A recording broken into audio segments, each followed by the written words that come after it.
So, Vitali Klitschko stops Manuel Charr in the first few rounds, the fourth round, in fact.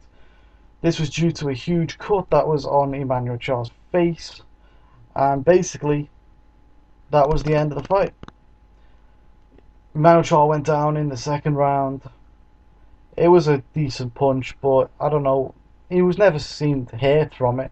He got back up. Manuel Charr actually did give it a good go. He tried to act like Odlanier Solis. He counter punched on the back foot for a bit, and then he would also switch his game plan and come front foot and try and land some big punches. It was a good tactic. It had Vitali wondering for quite a while. Vitali Klitschko does well when people come straight at him and do attack. I've always wondered what would happen if a defensive fighter fought him. The only thing was, Solis, who was probably winning the first round when they fought, then done his own leg in when he got punched. He destroyed his knee or something. So, yeah, and, I thought Manuel Charr was decent. He was never, going to win this fight. Apparently the odds were slashed in this fight because some people put large sums of money on Manuel Charr.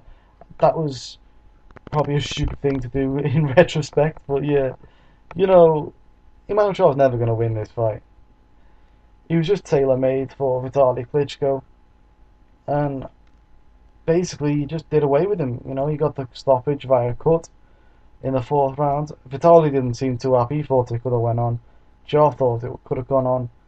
The people at ringside wanted to go on, but that's how it works sometimes. Vitali's been at the end of one of those, and now he's been on the other end of one of those.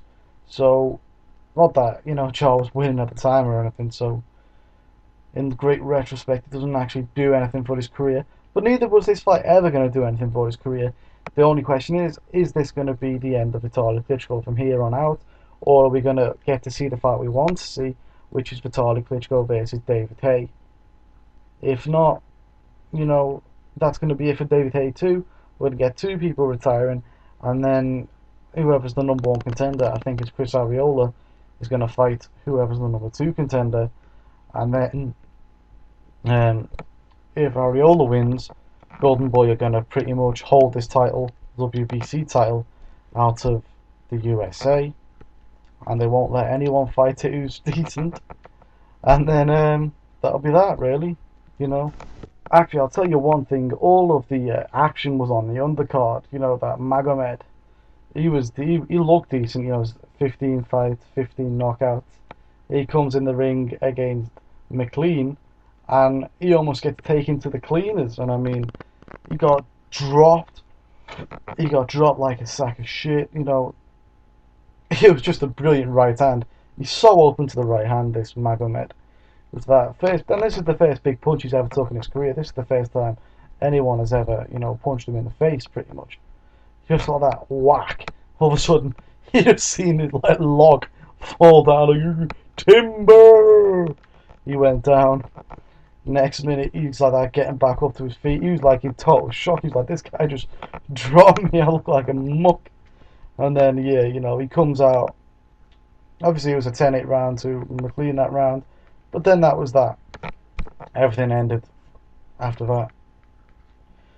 Second round, come out. He put on the pace, landed a few cuffing shots. But then he's landed what seemed to be a jab. It did hit the temple. I will give you that. It did hit the temple. Maybe, this guy's punch resistance has gone totally to, something he did say was that this is the lightest he's been for a number of years. Could that have attacked his punch resistance?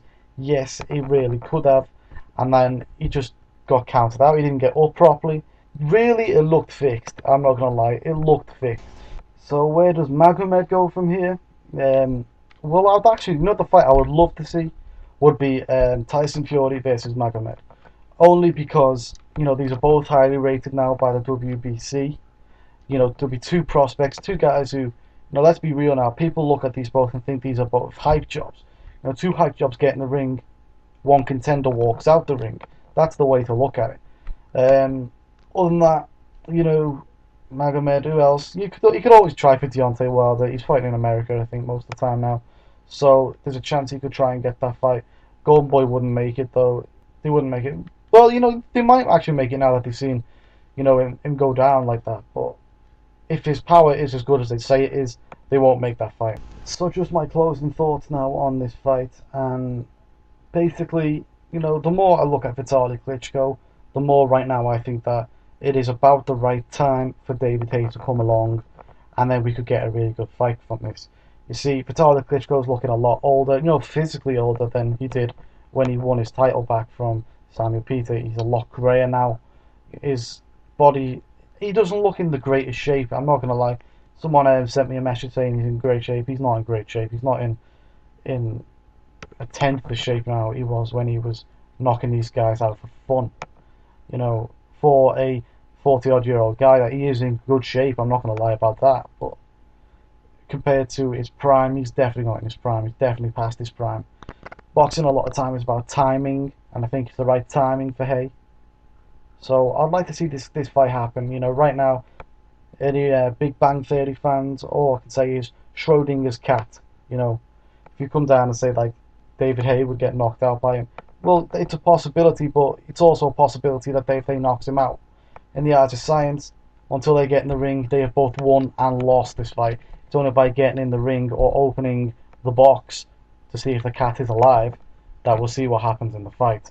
So what I say is, let's open the box, let's get them in the ring, and they can fight it out.